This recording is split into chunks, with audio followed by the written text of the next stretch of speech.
Hi, all. We'll just give it another minute as we have more board members join.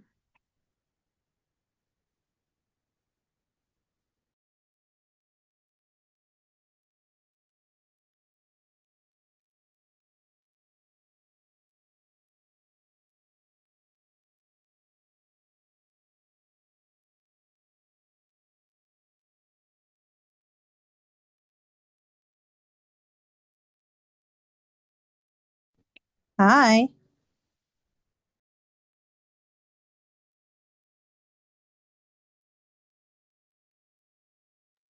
Hello, hello. Oh, we have a lot of people on this call. I have to go to another screen.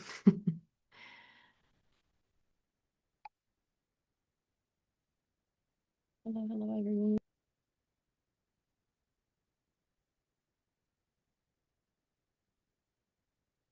One, two, three. Okay. Mr. Tatum just texted he'll be joining shortly. Jen, Krister, Tyrone.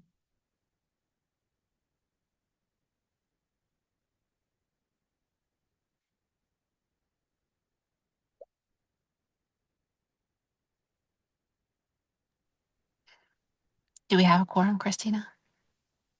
We don't need a quorum necessarily for this meeting since we're not voting, but I do like to wait till we at least have a few. So we have one, Mrs. Strata Perez, you, Mr. Walker.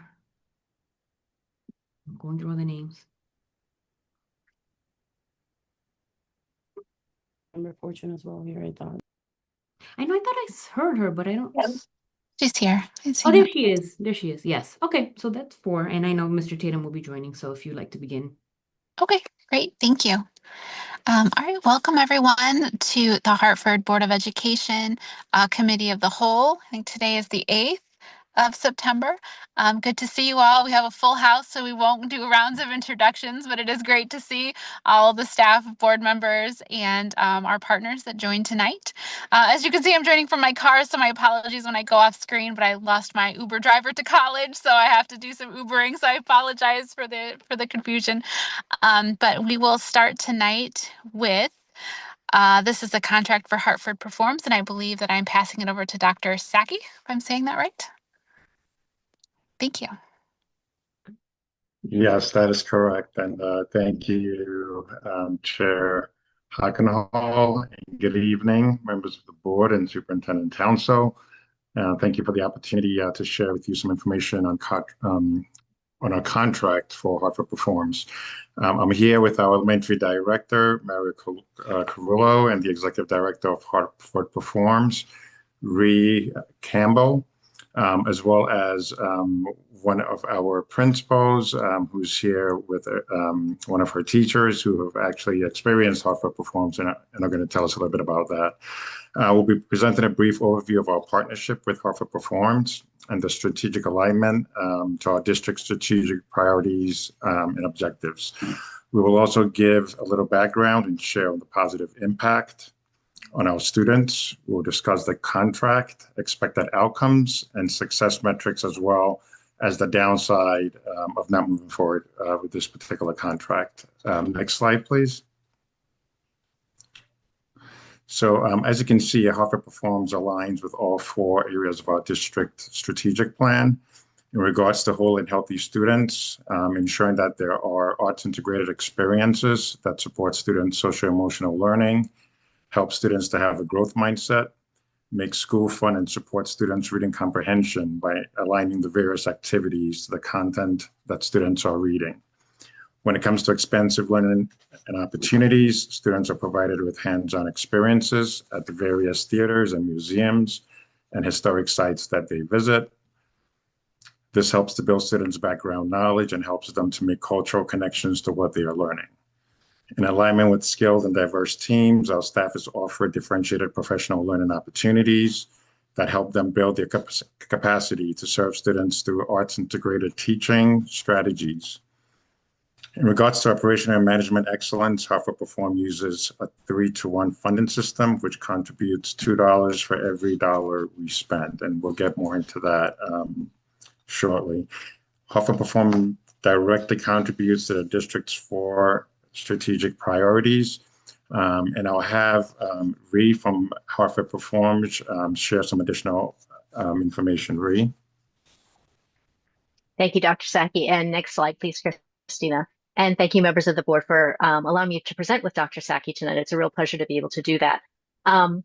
So Hartford Performs has been really proud to be a partner with Hartford Public Schools since our inception. As a matter of fact, we were created specifically at the request of the school district to serve Hartford Public School students by bringing our region's cultural and arts assets into the classroom in order to promote academic learning and social emotional development. So Hartford Schools is not just a client of Hartford Performs. You are our entire reason for being and our full focus. The programs we develop for you. And we adapt every year for your changing priorities and needs and whatever it is that you need the district to do and you need us to be helping with. What we bring to students is a network of about 80 arts organizations and teaching artists who have literally hundreds of programs that are tailored to grade level, to subject areas, and to specific curriculum focus. And especially this year, we're focusing on the Wit and Wisdom literacy curriculum. We serve more than 10,000 students across all 31 pre-K to grade 8 schools. And we use a public-private model so that each year we heavily subsidize the programming we provide so that with grants and with donations, so that we effectively triple your investment in this kind of programming. Next slide, please, Christina. So, like your students, we expect to be graded every year, and we take measurement and measuring our outcomes really seriously. In your packet, you have the outcomes overview from last school year. And in that rather hefty tome, you will see that we delivered almost 3,000 program hours to students, teachers, and families last year. After every single program, we survey teachers, and almost across the board, what they tell us is that programs engage students, increase their interest in the subject area and their knowledge of the subject area. More than 95% of teachers who responded say that our programs enhance vocabulary and key skills like active listening, problem solving, critical evaluation, and verbal expression. And universally, across the board, they say that our program contributes to students' happiness and enjoyment of school time, which is hardly surprising because they're just enjoyable to do. And that leads into about 2/3 of teachers responding every year that our programs contribute positively to attendance. And that is something we take really seriously. We're also pleased that teachers learn from our programs. So every year, more than 1/3 of them say that they will do something different in their classroom. They'll adapt their teaching practices after seeing how their students respond to our teaching artists and what they did in those schools. For the older students, we also survey them directly. So last year, our middle school students, 88% of them said they learned a new skill. 77% said they learned a new talent, which is really personal. And that is a wonderful thing for adolescents to experience. 92% said they liked working with the teaching artists, and 86% said that they enjoyed going to that. They looked forward going to that class. 86% of middle schoolers saying that they look forward to going to a class is a huge win. And we are really, really proud of that. Next one, Christina, please. So this slide shows what we plan to offer Hartford Schools this year. And again, we are actively working to secure grants and donations in order to make sure that we have enough to go around for all of this. So for the elementary and pre-K to grade 8 students, the schools, every single classroom will get at least 2 programs. Many will get more, including iGoals classrooms. And those will be aligned with curriculum. For the K5 classrooms, all of those programs, everyone will be aligned with a specific module of the Wit and Wisdom literacy curriculum. We have about 160 programs ready to go that align with specific Wit and Wisdom modules. So those programs will take place both in schools and out of schools at museums and historic homes and theaters. And these are often students' first experience in these kind of venues. Teachers tell us that all the time, and that really connects them with the larger community, which is also part of our mission. In addition to those classroom programs, each school also will be able to select programs either for their unified arts and unified arts teachers, or for the larger school community, including families. We do family engagement events to bring those in.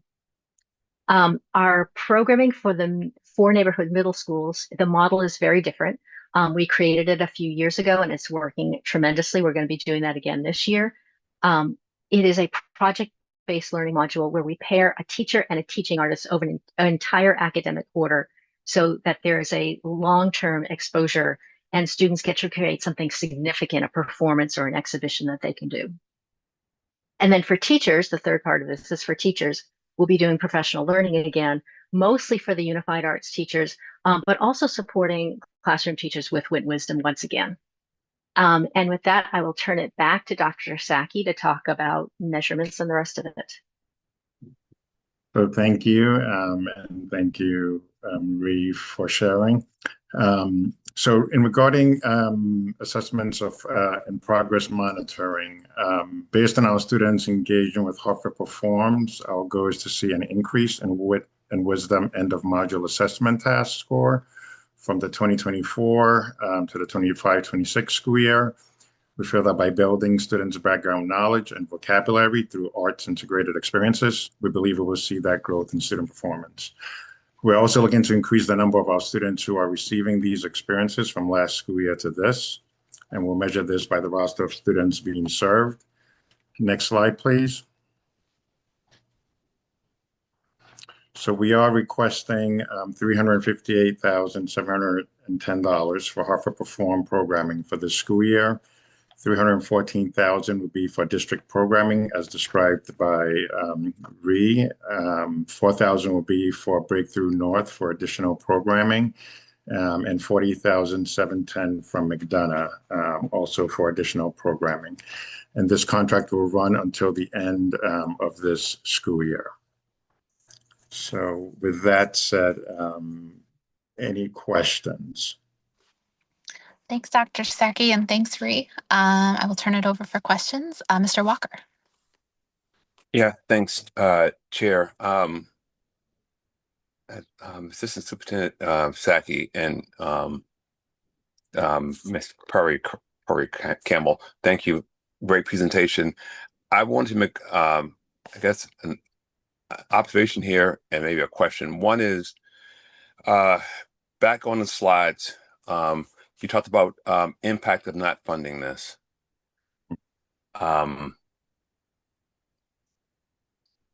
It's number of slides back.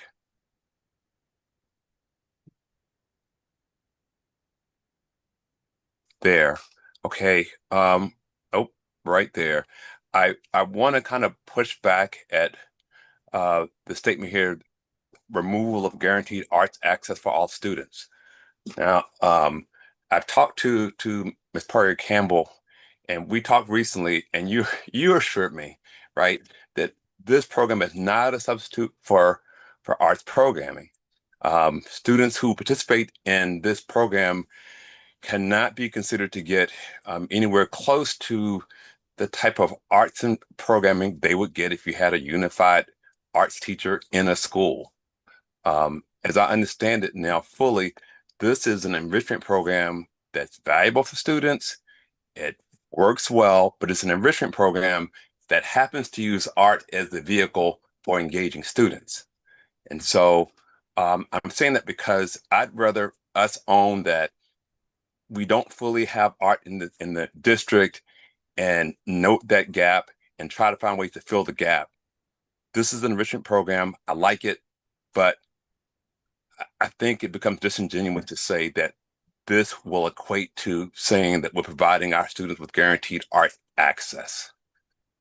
Okay, that's it. I invite comments on that particular part of it because we understand the power of arts and what it does, and so I don't want to call something that's an enrichment program the equivalent of really having arts teachers in schools delivering high quality arts programming to our students.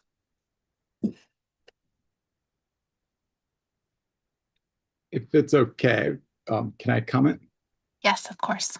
Yeah, so I think you pointed out something great. I think what that's intended to say is removal of guaranteed arts access within the Tier 1 curriculum. So our Wit and Wisdom curriculum, it's our literacy curriculum. It has some arts integration within it, but what Hartford Performs is it really does bring in more arts, music, theater aspects to our literacy curriculum. So you are correct that Hartford Performs is separate from our unified arts.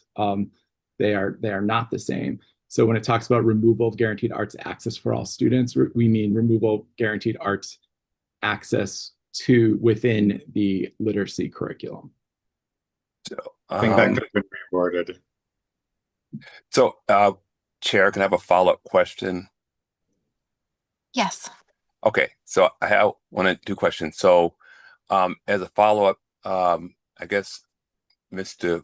Carullo and Assistant Superintendent, I'd like to have some follow-up discussion on how our current unified arts teachers are doing the same thing. Because my expectation is our current staff or unified arts folks are also doing these, for lack of a better word, these crossover programs to support the Wit and Wisdom curriculum.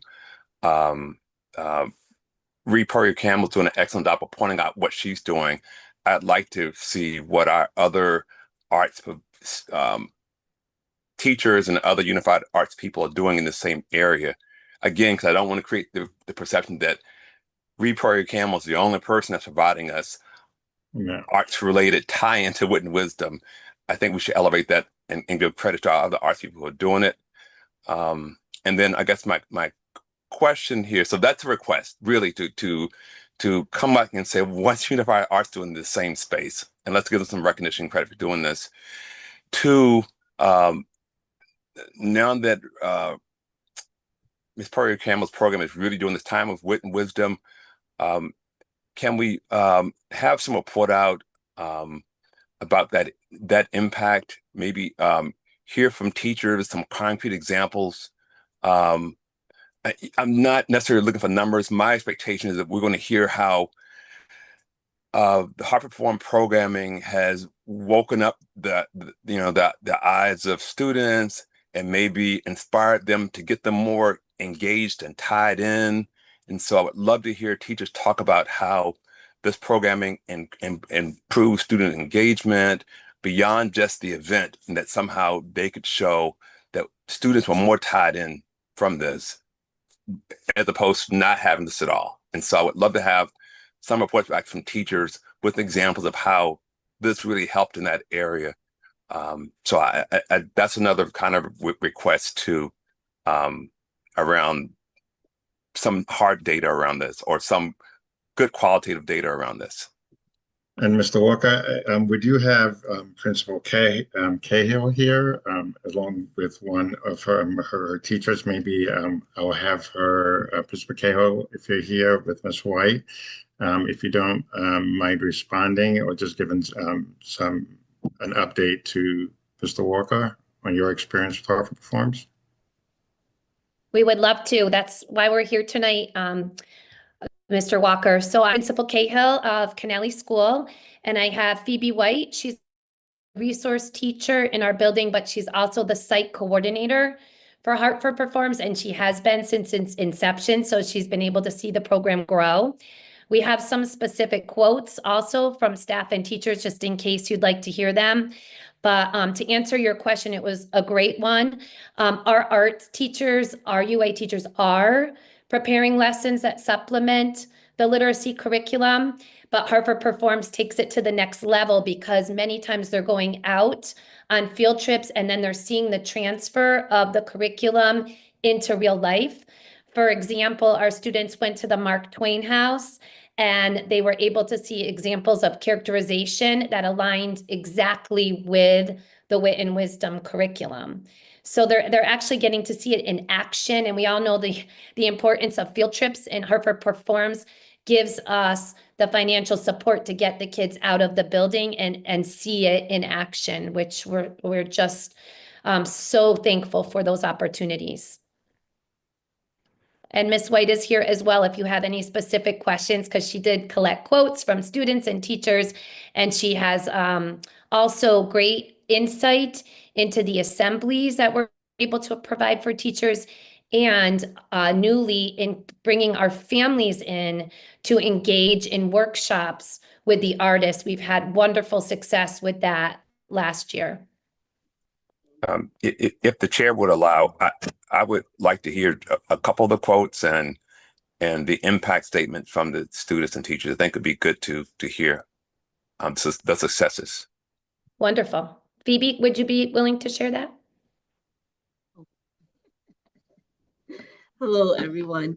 I believe one of the quotes that one of the teachers talked about is when they were able to visit the Wadsworth, and they were just, I believe, completing something on the ancient civilizations and statues. So what the program from the Wadsworth did for them was allow the students to see and hear their, like Principal Cahill said, their study come to life in the statues, but then they were also taught the actual artistic methods that artists use today.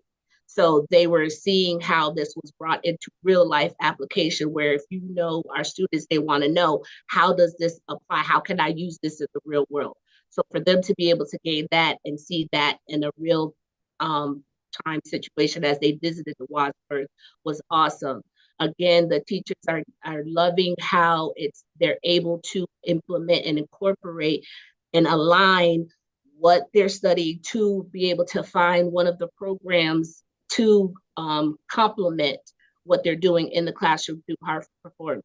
If I can, just for a minute, be corny for a minute, allow me to borrow our new superintendent's quote where he's talking about setting the bar, meet the bar, exceeding the bar, and raising the bar.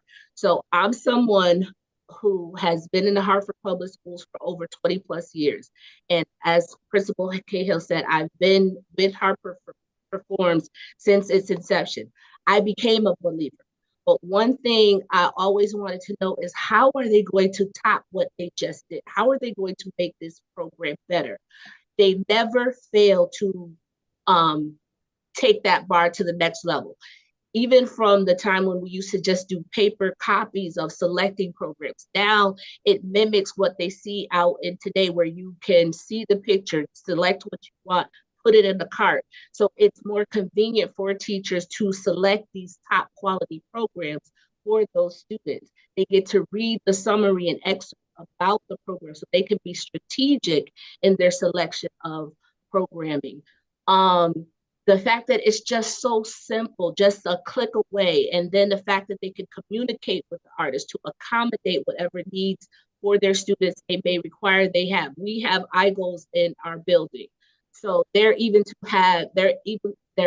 to even have programming for our iGoal students. So no one is excluded, but everybody is always able to have these programs. I love the fact that no matter what their interests may be, there's something to accommodate them. We now, as a school, have choice over the option that we select of our types of programming. So as it was mentioned earlier, we are now able to include 2 school assemblies where we can celebrate cultural diversity from the program options of assemblies we can have. We were able to incorporate a family literacy night workshop through Hartford Performs, where we were able to promote the love of literacy and engage our families to come in with their child. They participated in a lovely dance, Afrobeats activity, and then every family got to go home with a book, English or Spanish, whatever version they needed, with their child. And we encouraged them to take that time to read with them at home. So to be able to have this type of access at our fingertips, and so easy to do, they're able to see the Nutcracker performance that some of our children may never have that opportunity to see outside. Hartford Performs brings it right to our door for our children. Ballets, operas, Hartford Symphony Orchestra. Like, I can't even afford to go to some of those events, and our kids get to do it for free. So this is just something that I love Hartford Performs. I'm a vivid supporter and advocate. So yeah. And I can end with just one more quote because I know Board Member Walker, you wanted some specifics. So Oh, right. Sorry. our middle school team reported, our team just loves real art ways. The staff does such a phenomenal job of creating great discourse with our students. And you know, with middle schoolers, it's sometimes hard to get them engaged in talking. So the fact that the teacher credit that to Real Art Ways, I think speaks volumes as well. Yes. Sorry. Yeah. Thank you. Thank you very much. And I'm gonna step out and say, Poria, feel free to take some of these unsolicited endorsements of your programs as you're going for more grants. That sounded really excellent. So I appreciate you really laying out the excellent work that Hartford Performs is doing within our schools. Of course. And I'm looking forward to Wednesday's meeting as the site coordinator, where we're going to go and hear about reintroducing this again for this year. So I get excited every time this year to hear about Hartford Perform. So Ree, you know how I feel about you. I love it, and I hope this will continue. Awesome. All right. Thanks everybody for your feedback. That was really helpful information. And seeing no other hands from my fellow board members. I have a quick question, if that's okay. Yeah, go ahead. Mr. Sorry, Holmes. I got here a little late to the meeting, so Oh, I just I'm want to verify the contract amount is not general fund dollars, right? Like it all appears to be grant funded, right? Did I get that wrong? Yes, that's correct. All right, cool. Thank you. Funded by grant. And I'm sorry, Ms. Brody, I didn't see your hand up, but I see it now. The floor is yours. Hello, I'm hoping someone did mention the fact that how we think Hartford Performs is great. We appreciate it. I knew this dog was gonna start barking. So I started talking. I'm sorry. I was just hoping that we always stress that it is never to replace our teachers, and that every student deserves a music teacher, an art teacher, all of the unified arts, because I think we talk about bringing these extra things to our children. It should be in an addition to, and not a replacement of. And I know it is never has been the intent to be a replacement, but all of our students deserve that, knowing that music and art could be a reason for a child to even want to engage in school in some cases. Sad but true. So I hope that we're making efforts as a district to have those positions funded and filled for our children. So thank you. Thanks, Ms. Brody. All right, scrolling to the top of my screen, I don't see any more hands raised. So thank you so much, everyone, for your presentation tonight. And we will move on to the next contract, which is OPP. And I believe I will be turning that over to Aria Colburn. Yes, good evening, board members, and to our superintendent, Dr. Tonzo. So tonight, our presentation will highlight the work of one of our community partners, OPP, our piece of the pie, also referred to as the Opportunity Academy.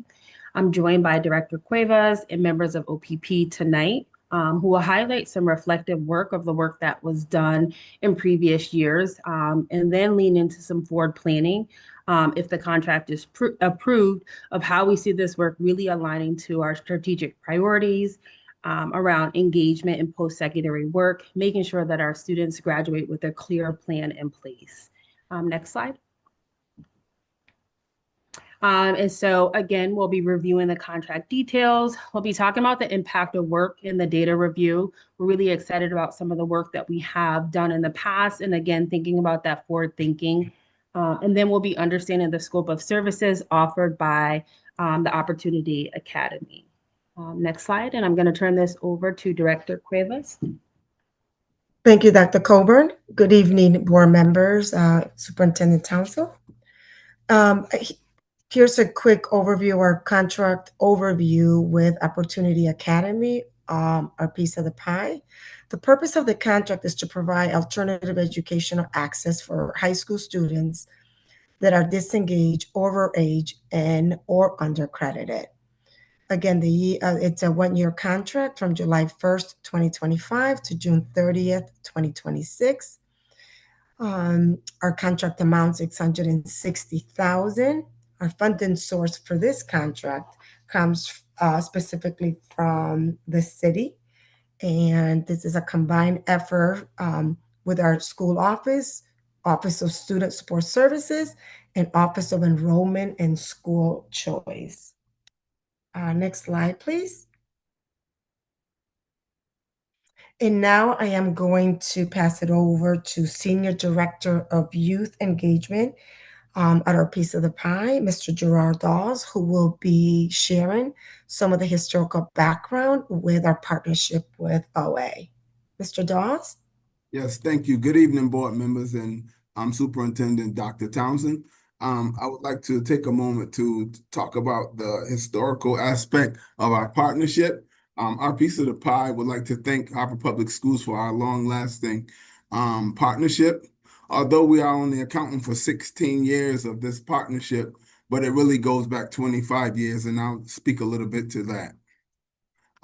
Between 2000 and 2005, OPP Youth Development Specialists have been collaborating with Hartford Public Schools staff, specifically social workers and guidance departments, to support student learning by way of tutoring, barrier reduction, workforce, and post-secondary initiatives.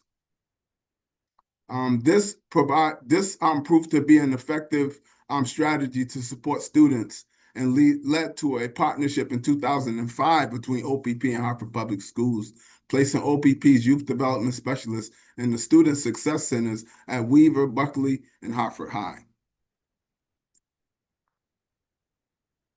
Our youth development specialists work with SSC staff to ensure assigned students who were falling behind receive social and emotional support. Sometime between 2007 and 2008, Hartford Public Schools and OPP agreed to commission a design team to create a partnership school for overage and undercredited students called Opportunity Academy. This new partnership was designed to be co-led by Hartford Public Schools principal and OPP's Director of Youth Development Services. The principal would supervise all academic and school-based staff, and the Director of Youth Development Services will supervise post-secondary specialists for OPP, a workforce specialist, and numerous youth development specialists to work one-on-one with students. The partnership, the partnership school had the capacity to hold 150 students and operated from 2009 to 2015. In 2015, the partnership school changed to a contract school operated by our piece of the pie. However, the capacity remained at 150 students. Between 2019 and 2020, the OA capacity changed to 90 students. And between 2021 and 2022, OA capacity went from 90 to 75 students, remaining the way it is today. So we are currently at 75 students at capacity. And yeah, that's pretty much the historical aspect. Okay, great. If we move on to the next slide.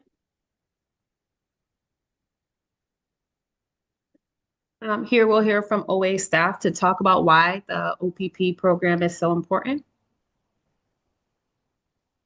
All right, so student re-engagement and support focus smaller learning environment that builds relationships and accountability. Designed to re-engage students who were disconnected from traditional pathways. College and career ready and workforce readiness offers hands-on work experiences, financial literacy, and financial skills programs to prepare students for long-term success. Post-secondary pathways, career and certification opportunities. The community and legislative partnerships, deep partnerships with Hartford's organizations providing wraparound support services for youth, backed by state legislative funding and supported by local leaders to redesign, expand Opportunity Academy's impact. I'll go into a little bit of what the redesign would look like for Opportunity Academy, the proposed redesign, which is funding from state legislators of $275,000. Costs will be associated with working with state and local districts and consultants to conduct research-based practices within the United States and develop program structures centered around staffing, wraparound services, curriculum delivery models, classroom, small groups, one-on-one, computer-driven instruction, instructor-driven hybrid deliveries, curriculum, creative ways to meet curriculum criteria, including real-world application, additional development services, i.e., mental health and workforce development, financial literacy, and determine methods and processes for streamlined students' identification and referral, review existing data, resources at the state and regional levels and district levels, explore ways to implement and streamline referral systems that crosses school districts, data performance measurements, and the purpose is to revise benchmarks that reflect competency-based progression, credit accumulation, career readiness, social and emotional competency, and then database upgrades, the ability to provide data across school districts, capture data needed to track students and demonstrate success, and the research potential funding. Recognize that this model requires more resources than a traditional model. Explore actual cost structures for overage and undercredited students that support both their educational journey and the necessary supports required to positively progress in overage and undercredited educational models. Explore government funding options, including state and local district allocations. Research major philanthropic funding organizations with an interest in this work to determine potential funding. And then research philanthropic individuals who may be interested in supporting this model. Thank you for that overview. It was important for us to highlight some of the historical context as we begin to think about forward planning and forward thinking for what our post-secondary work looks like.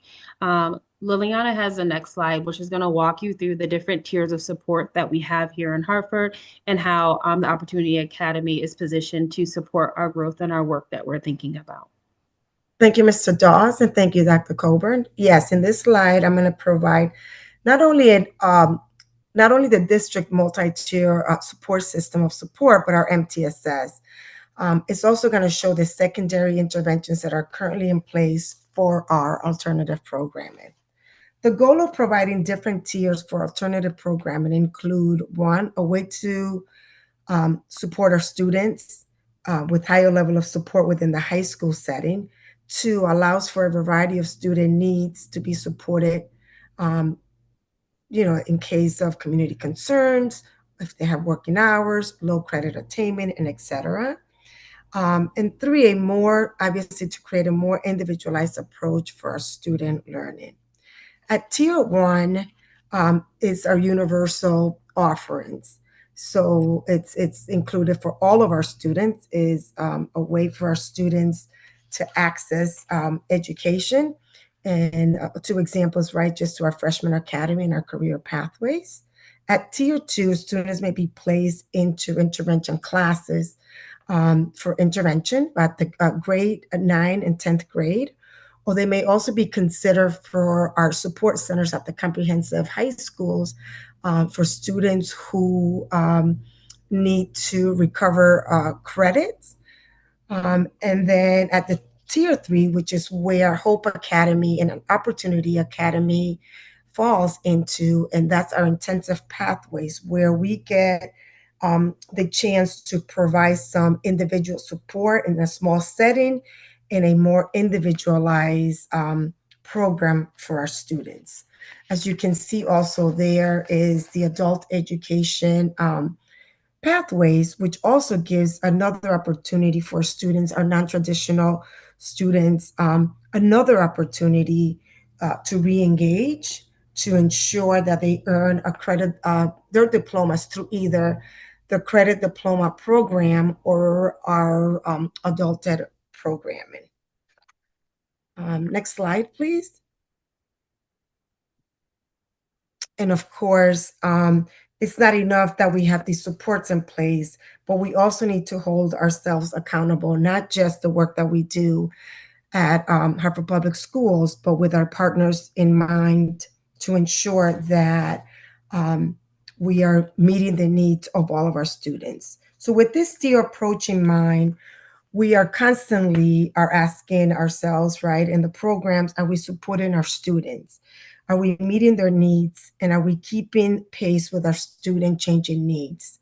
As we know, many of our students who are disengaged, overage, or undercredited require a personalized plans to really take a look at their needs to ensure that we can provide a pathway to success, which includes a high school diploma. To answer that, our performance management ensures accountability and keeps our students' outcome at the center that we work. So we meet bi-weekly with our partners at OA to ensure that we are reviewing the enrollment updates, to monitor the progress of our students, and to troubleshoot any challenges in real time as we meet to review these data points. Quarterly, it's a broader patterns of engagement. So we're really taking a look at the academic growth of our students and seeing where we are to rectify or change anything that's needed to ensure, again, that our students are earning credits, that are attending schools, and that the effectiveness of the program is helping to improve in order to obtain their high school diploma. Throughout this process, the responsibility is shared, right? We're not only just identifying students, but always really taking the time to ensure their students, once they get there, to ensure that they are reviewing every detail that our students are coming in order to ensure that they are creating an individualized plan for all of our students coming in.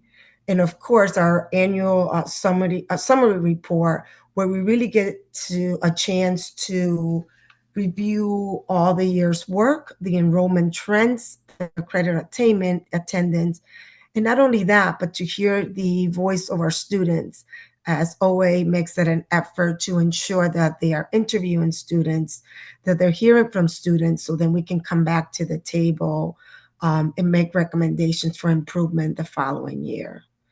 Of course, always keeping in mind our key metrics of our students attending, what credits are they're earning, whether they're graduating ready, and are they happy with the program. Next slide, please. Mm-hmm. And so we have a few more slides, and I want to be cognizant of time so that we leave it open to answer questions. I know that you've seen these slides. So if we can just have someone from OA to talk through the next 3 slides before we open it up for questions. So yes, I'll walk through the slides. So basically, qualifying students for OA last year, we had a total of 85. That means that Hartford Public Schools identified 89 students. And I'll go straight to the biggest slice of the pie, which is accepted to OA. That was 31 that added to our current carryover from the previous year. And as you can see going around the slide, these are different reasons why those students, the others, 58 students, did not connect with Opportunity Academy. The next biggest slide you see is family decline OA. And there's a lot of reasons behind that. We have a lot of data and case notes to support the reasons why. I won't get into that in detail right now, as well as the next one is multiple attempts, which is we tried to reach out to students and families, but were unsuccessful. That's 10, and so on and so forth. If you have any questions about any specific piece of the pie, you can ask me and I can try my hardest to answer the question. All right, and then next slide. It's an overview of the student enrollment process and placement efforts, which you'll see that in the previous slide really highlights the efforts and where we are and the impact of ongoing efforts. And then for the next slide, here's where we talk about what the model looks like and sort of some of that forward planning. Do we want to just kind of speak to this before we then open it up to questions? Yes, so I'll pass it to Principal Grant Mack. Thank you.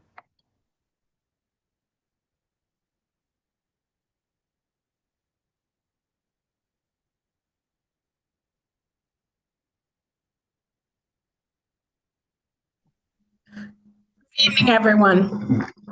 So our piece of the pie / Opportunity Academy model is decide, change, and succeed.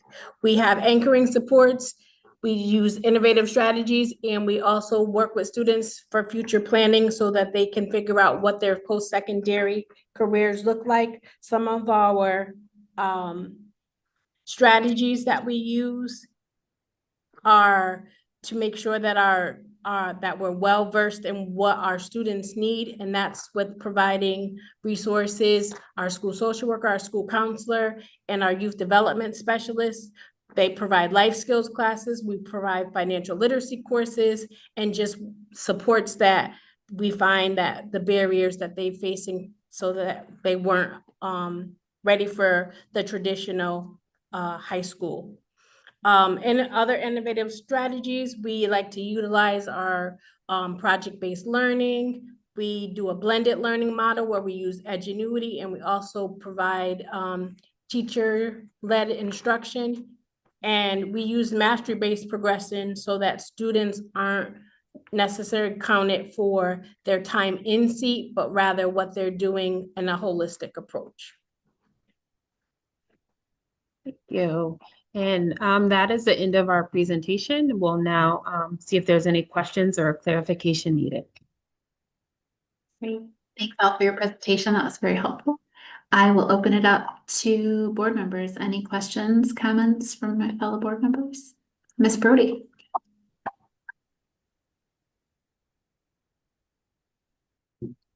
Thank you for the presentation. Not so much a question for related to what was presented, but like some inward I guess research, for lack of a better term, as a district, what are we able, I don't know when the last time we did an analysis or research of any type on what we are or are not able to do in regards to this population of students. Because when we are faced with needing to cut our own staff, and then we still have like a outside agency providing services for us, I think that warrants a need for us to relook at what we do and how we do it. So I'm not saying it hasn't been done. I'm just saying if it has been done, to please share that with me. Thank you.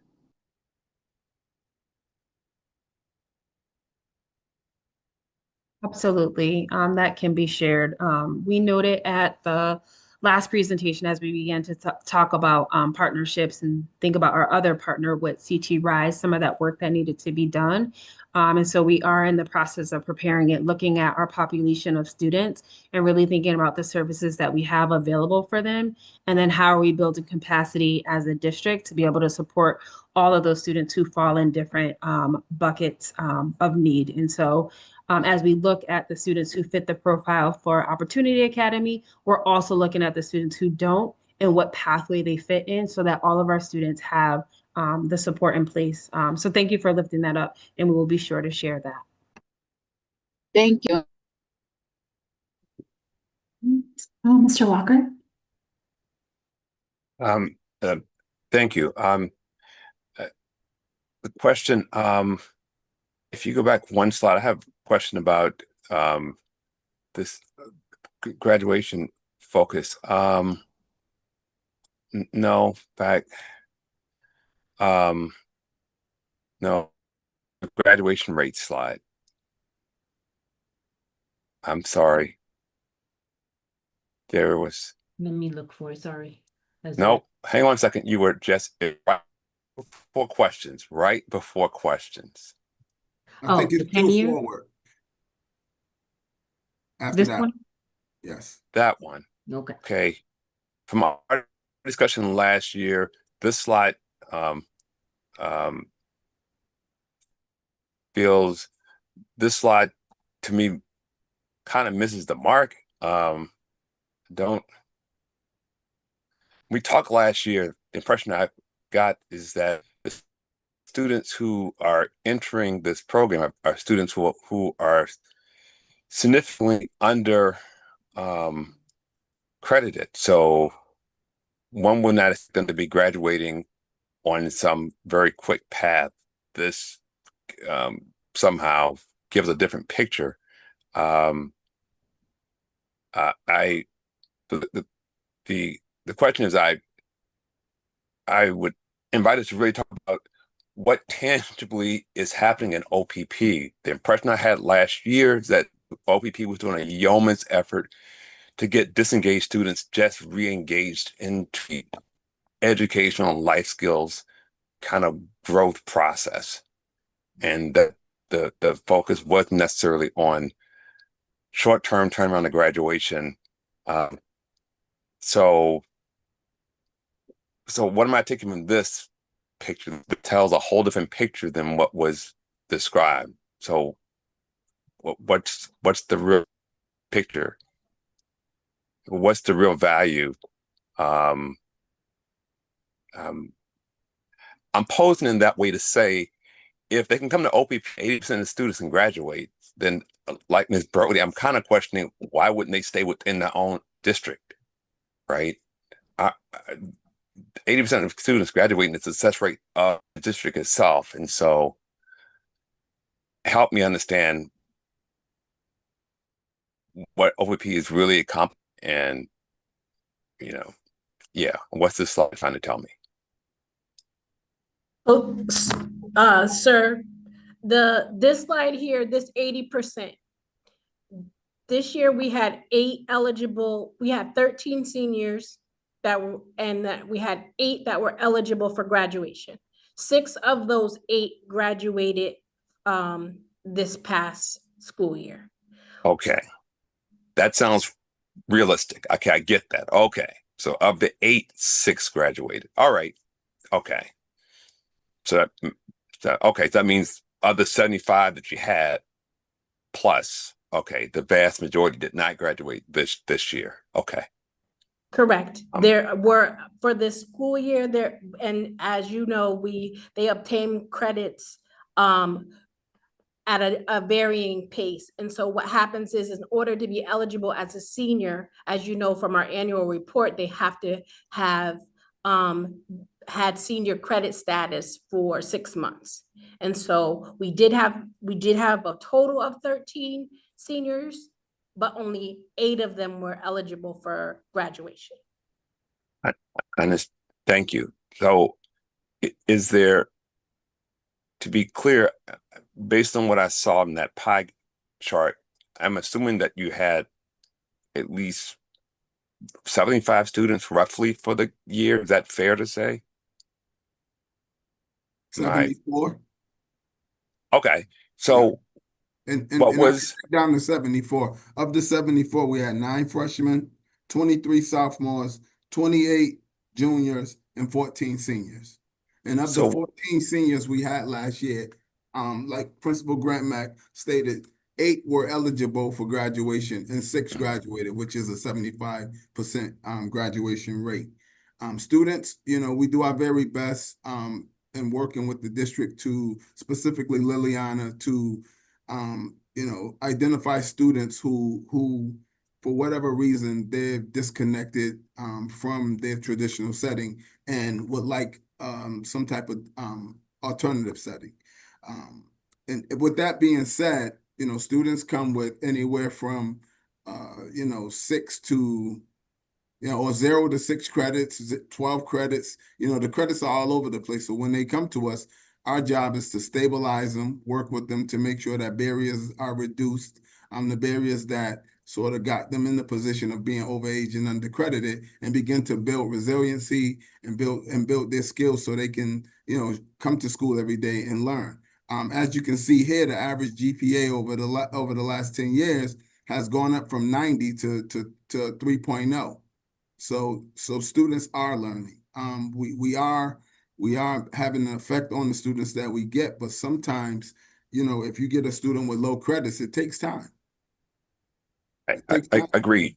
So, what was like your what was the absenteeism rate and whatnot? I'm asking not to put you, not to, you know, not to kind of expose you, but part of what I'm trying to capture is I'm believing that you're getting students who have really low attendance. That's why they're coming to your program. And so I would follow that question up. I'll just leave this secondary question with you is beyond talk about the attendance, talk about the students though who do persist with the program, and if you track that, and also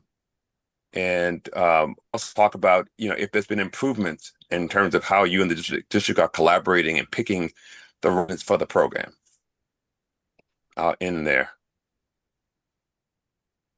I don't know if Liliana, you want to jump in and speak from the district's position on how we're identifying students who may have, I guess, as you stated, Mr. Walker, more credits or?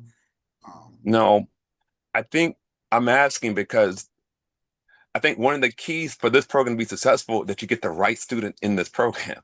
Correct. I'm trying to assure that this program is not necessarily a dumping ground for students that aren't wanted, but that students are getting here because they're the right kind of students who would benefit from what you're offering. And so what I'm suspecting, based on what you've shared with me in the past, you may be getting students who, for whatever reason, have become disengaged from school, low attendance, low credits, and that somehow your program helps to re-engage, re-inspire these students and get them to kind of forge ahead to, you know, grab onto their lives and you know, and make some more new success for themselves. That's the narrative that I would looking for you to talk about. I would like to jump in just for a second. Last week, I'm sure most of you are familiar with Compass. And so last week, one of the peace builders came into the school to meet with me, and they said they were checking on 2 students who were accepted to OA for this current school year.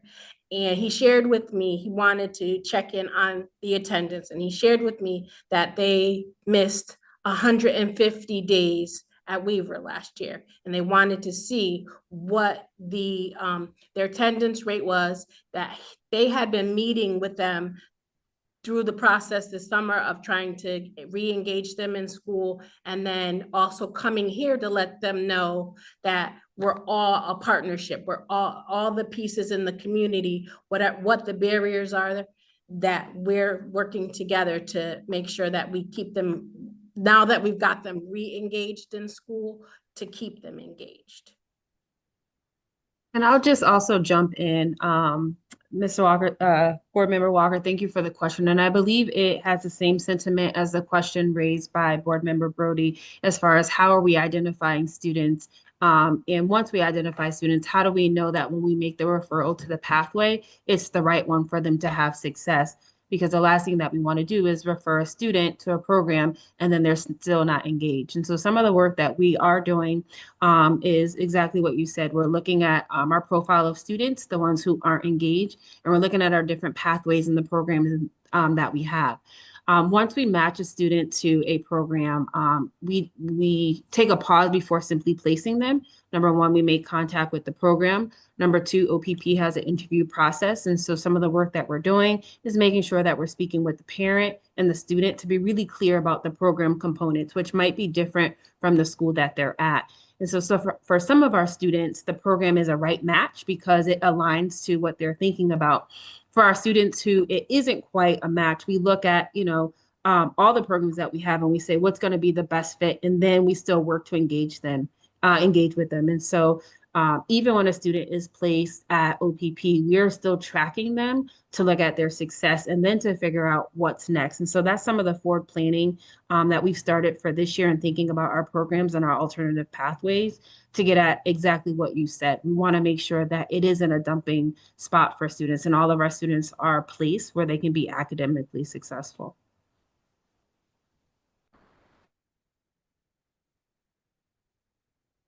Thank you so much. Any other questions from board members?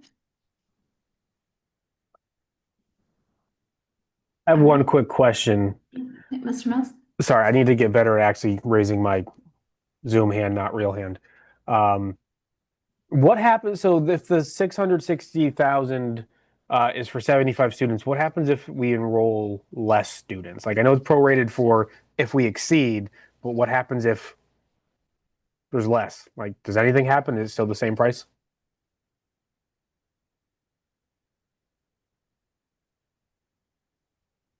Through you, Chair, I can support that answer. Part of the initial amount of the 660 includes administrative fees as well. Does that answer your question, Mr. Mills? Gotcha. So that's the flat rate. Anything additional is what gets added on. Okay, cool beans. Yes. Thank you. Appreciate it. You're welcome. No problem. All right. Thank you so much. Thank you to our partners for your presentation today and to Ms. Colburn. Appreciate it. All right. Up next is back here. We are talking about, so the RICO contract that was originally on for today will now be discussed on Wednesday. So we're going to skip over that one and head over to the NEAG contract at Renzulli. And I'm going to turn that over to Mr. Dwight Thompson. All right, good evening, board members, and good evening to our superintendent, Dr. Townsell. Dr. White is with me, the school leader of Renzulli Academy. Her and the team applied for a grant through the University of Connecticut, their School of Education, to have an enrichment consultant to work with their school to develop high-level, high-ability learners and to develop a relationship with classroom teachers to support the learners throughout the school. The vision of this was for the enrichment consultant to work in the classroom and outside of the classroom across all content areas and to be able to differentiate the curriculum with the adopted curriculum. So for example, for Wit and Wisdom and different curriculums that we already have in place, but how does that support the Renzulli model within the school? And so that person and that team will work with those individuals there. The student impact here for Renzulli Academy is that the intention for the consultant is that the students have this high level of higher order thinking. They're super engaged across the content areas. And then of course that all outcomes are seeing significant improvement as well through this consultant working with the school. And again, one of the pieces that's really great about this opportunity that the school has sought out is the direct support with teachers and for the teachers to be able to have someone that will continue to develop them in addition to everything that they have in place. So I'm going to turn it over to Dr. White to give some more specifics as to why this is needed and why this is important for her school, and then we'll come back for questions. Good evening, board members and Superintendent Dr. Townsell. I reached out for this grant. We have contracted with LePair Consulting in the past. It had been where Ashley LePair would come in for once a week. And Renzulli is an enrichment school, and so there's different types of enrichment. So there's type 1, there's type 2, and there's type 3. We had her contracted to schedule type 1 enrichments. Type 1 enrichment is all about exposure. So we're exposing students to different job opportunities, hobbies, different types of enrichment, things that interest them. A lot of our students have a lot of interests that are outside of the curriculum. And so exposing them to that, allowing them to have access to that enrichment is very important. And exposure is one of the larger pieces that we do, those type 1s. We then get into type 2s and 3s, which is kind of a deeper research and hands-on activities where they become experts. Ashley LePair has been a part of the Renzulli model and a part of the NEAG School of Education for a long time. So she's an expert in the Renzulli model. And so she also helps our teachers with co-teaching. So especially for our 4th and 5th graders who are just coming into Renzulli and learning about what it means to have type 1, type 2, and type 3 enrichments, as well as helping with some of our intervention. She also coaches teachers on how to make sure that all 3 types of enrichments are within the curriculum. So we want to keep that. She also helps, she's going to be helping with professional learning, as well as we're starting a middle school career pathways program. And so we want to make sure that that middle school pathway program is in tune and in line with the Renzulli model. And so she's going to be helping us create that and evaluating that program over this year with our enrichment teacher. And so we wanted to have her here in Renzulli for more than one day, which would mean usually we would contract her through a different grant. But this would allow her to need a larger salary, a larger contract amount. So we wrote a grant with the NEAG School of Education that awarded us $70,000 for Ashley LePair to be there for 3 days a week, being able to co-teach, coach, evaluate programs, be in classrooms with students for intervention, and also help with professional learning.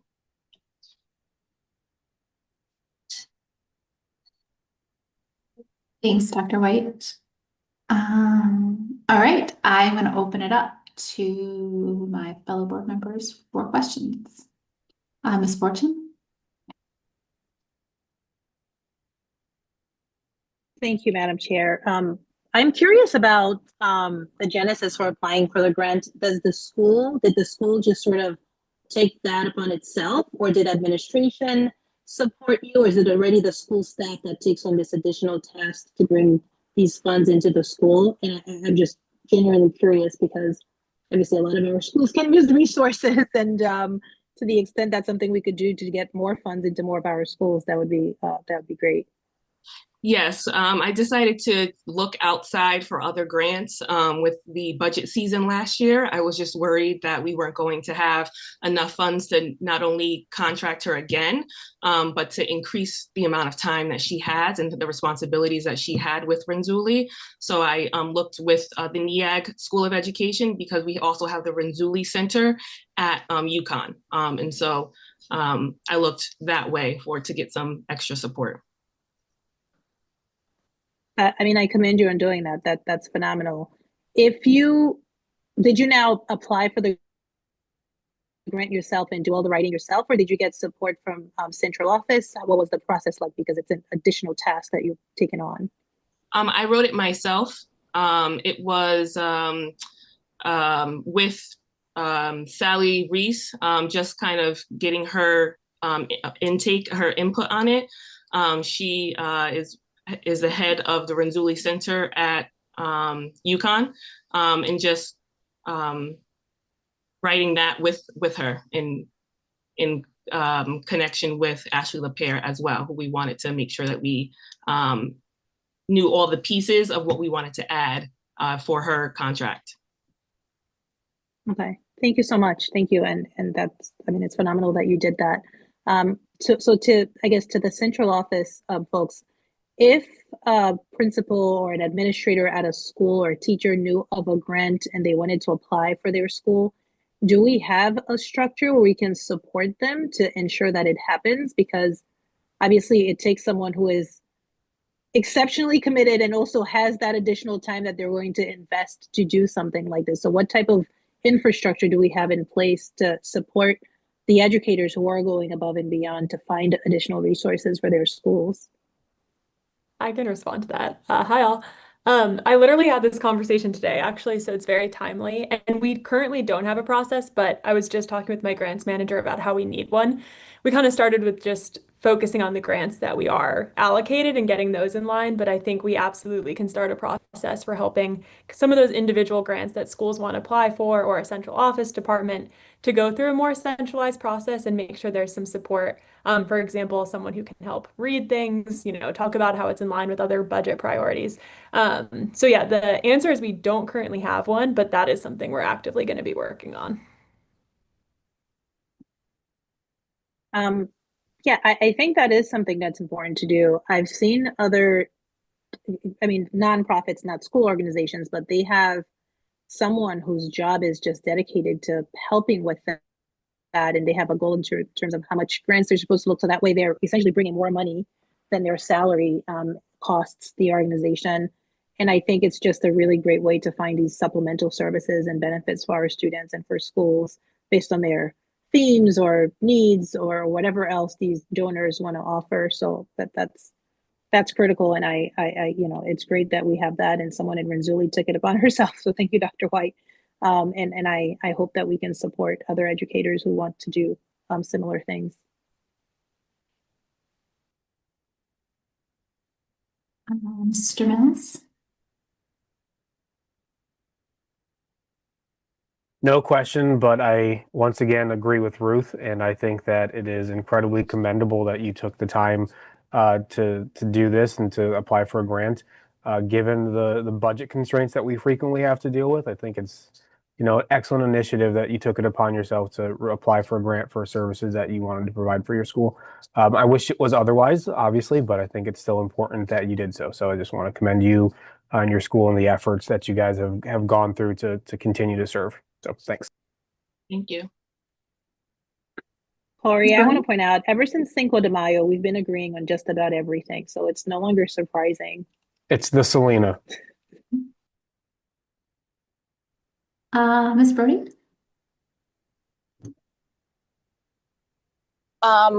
First, do we have a count? If you don't, it's fine. But do we have a ratio as far as like the Renzulli students?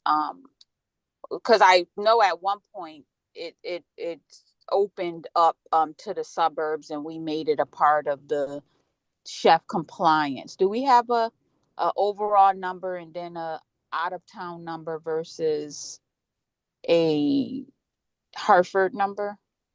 Yeah, we have 125 students altogether. 54% of those students are Hartford residents, and the rest are open choice.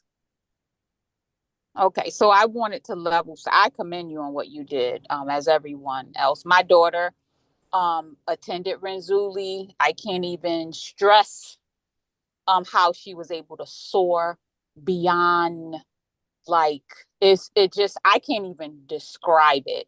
How wonderful whatever whatever bar she wanted to reach, she could, period. It was afforded to her as being a part of it. But I wanted to, for those who are maybe newer to the Renzulli concept, right? It was by Dr. Renzulli created because we were underrepresented. The Black and brown folks are underrepresented in urban areas. We're underrepresented in gifted education. So it was specifically created to address that. And somewhere along the line, a compromise was made to open it up to the suburbs, which gifted programs and programs like that thrive. So I can't say I'm happy about that. I'm gonna just be honest. I can't say I'm happy about that because the reason it was created, we moved as a district away from that. But I do commend you on your efforts in bringing additional resources to the students that we have that deserve it. But there was a talk with our previous administration around to our CFO around us at one point in time having a person that did just what Ruth described. And it has shown in recent years not having that person and what that means to our funding. Because we had a person that was like, you get the money, you find the money, you write the, like we had a person, and I don't know what decision was made around when the person left, not to replace or duplicate that in any kind of way, but it is a much needed conversation to revisit. Thank you. Yeah, no, that's helpful context. And I don't know either, but it's actually something in the Public Works report they raised too. That was actually a recommended additional position to the finance team, was a grants writer. So we should keep talking about it. I agree. Ms. Fortune? Caitlin, I have spoken with someone who worked for HPS and did a lot of the grant writing and bringing in the funds into the school. So if you're looking for someone who's done it and he still works in education, although I don't think in the state of Connecticut anymore, but he's still a Hartford resident. So I'm happy to connect you with him because based on his account, again, you know, I did not fact check any of this, but he said he was able to bring in millions of additional funds into our school. And I will talk essentially to all anyone of who that could bring in millions of funds. Yeah, and essentially by his own account, after he left, those funds kind of disappeared with him because there wasn't a way to sustain that.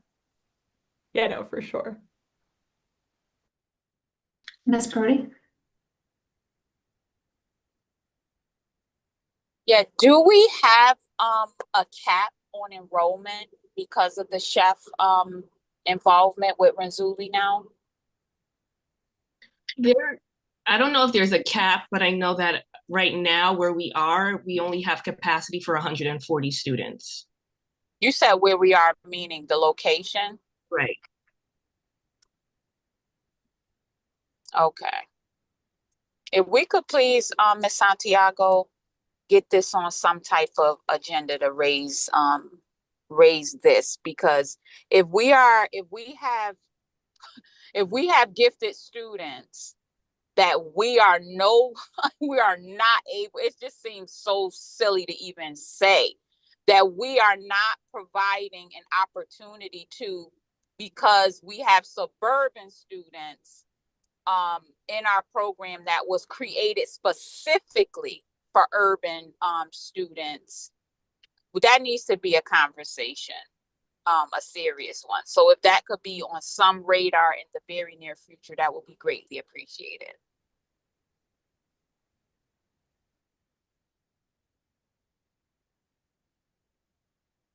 Seeing no other hands. Thank you, Dr. White, for your presentation. This was really helpful information, and we look forward to seeing you next week. Thank you. And with that, I believe the next item is an update on summer programs with Ms. Hooker.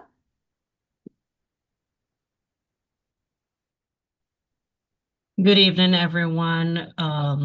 I am here today with Erin Doyle, a colleague of ours, to be able to provide an update on our summer program this past month of July 2025. And I will be handing this over to Erin Doyle, which we will tag team the presentation today. Next slide, please. Erin. Good evening, everybody. Good evening, board members, Superintendent Dr. Tonsel. I'm here to speak a little bit about summer programming. This past summer, we had 2,375 students register for summer programs. That's across all of our programming offerings. Most of our programs follow a very typical structure of morning academics that are then complemented by afternoon enrichment at all of our early start and middle school sites. We use 16 community-based organizations to support our programs, and those programs occurred at 9 instructional sites, and that's for Early Start, our Rising Stars middle school program, and Credit Recovery. Many of you participated in our summer graduation, and we had 70 new high school graduates, which we celebrated in August. Next slide, please. So to talk a little bit about what those programs look like for our elementary offerings, that's students that are in K through 3. We really focused this year on a strong literacy focus, really attacking our phonics instruction, fluency, and comprehension to support our students in growing their capacity in these areas. And again, we started with morning academics that went until about 12:15, and then our community partners provided afternoon enrichment programming at each of our sites until about 3:30. And these are the CBOs that provided some of those programmatic supports. Ms. Hooker will go over those a little bit further. Next slide, please. We also were able to offer our middle school program. We called it the Rising Stars Middle School Program. It was for our new and returning students that were entering grades 6 through 8, excuse me. We were able to offer literacy and math academic programming by our staff, and then again, afternoon enrichment. Programming was supported on-site Monday through Thursday by the Village and Catholic Charities, and then all of our students were able to spend the day with the Ebony Horsewomen at Keeney Park on Fridays, where students were able to engage in outdoor activities. They learned about horses and taking care of horses, and we're very excited to be able to actually ride horses as well. And this program was funded by the State of Connecticut's Chef Interdistrict Summer Grant, and it was hosted at Classical Magnet School. Next slide, please. For extended school year, otherwise known as ESY, our ESY programming occurred at Martin Luther King Jr. Middle School, and it was at that site it was provided for pre-K 4 through 12 and our programmatic special education programs. All of our K3 students that have ESY in their IEPs, our individualized education plans, receive their supports directly at the Early Start sites. 144 students registered for ESY, and they had 102 participate, which was a 70.8% attendance rate, which was great to see. And their content really varied, all based on their IEP goals and objectives.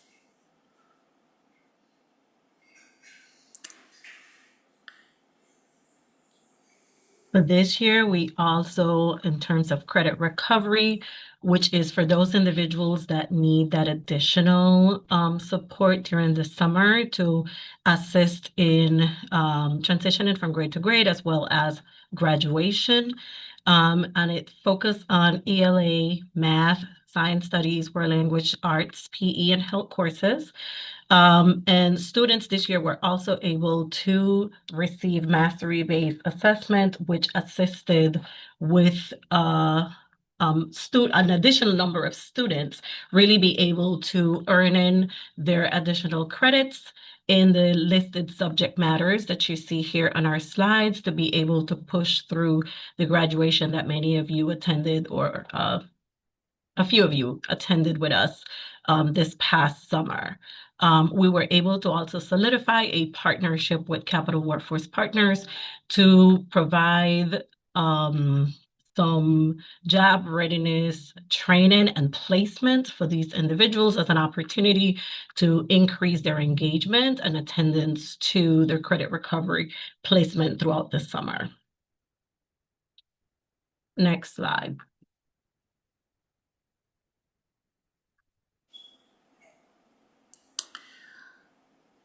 So this is our staffing model across all of our programs. So you can see in total how many Hartford Public School staff we brought in for the summer, and that gave up 4 weeks of their summer to continue to teach our students.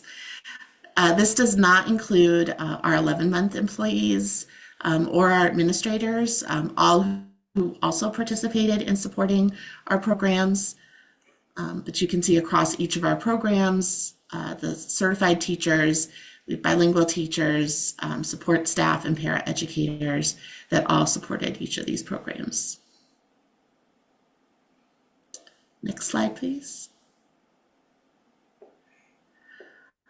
So not including ESY for this slide, we had 1,062 students register for early start, 136 middle school students, and a little over 1,033 students register for credit recovery.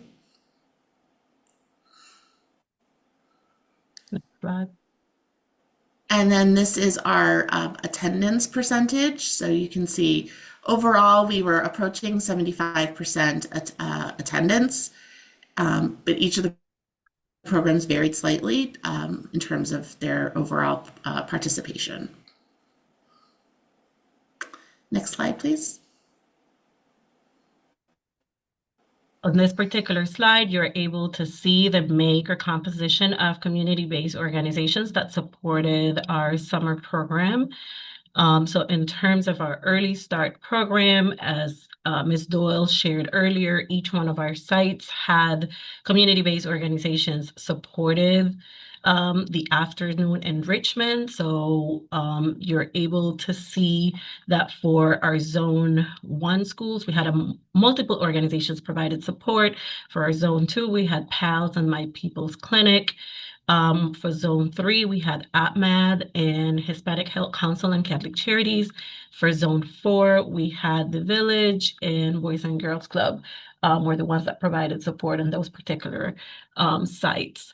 We also had some additional organizations that partner with us this summer to provide services to students that were not necessarily a part of our summer educational component, but so that they would be able to have services at no cost to students, or as Boys and Girls Clubs did at a low or a rate that was specific to Hartford Public Schools students.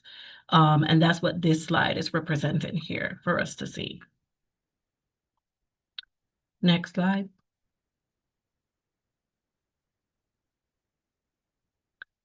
On this particular slide, we're able to see the number of credits recovered during the summer program. What is important to note on this slide is that with the addition of our mastery-based assessment that we added as part of the credit recovery, we were able to do 828.5 credits attained this particular summer, which assisted with 70 graduates, which almost doubled the number of graduates that we had previous school year. Next slide. If you have any questions, this is where Ms. Doyle and I will be ready to answer any questions that you may have.